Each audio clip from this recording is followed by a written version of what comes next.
Welcome to this tutorial from the library. In this brief tutorial, I'm going to demonstrate how to install a browser extension called LibKey Nomad. This extension with the unusual name is a very useful tool to help connect you with the library's full-text subscriptions across the web. Browser extensions can be found by going through the Chrome Web Store. In the Chrome Web Store, search for LibKey Nomad.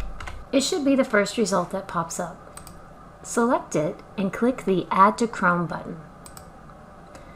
When prompted, click Add Extension. Once you get the confirmation that the extension has been added to Chrome, select your organization by searching for Frontier Nursing University in the search box. Once your library selection has been saved, you will start seeing LibKey Nomad buttons across the web.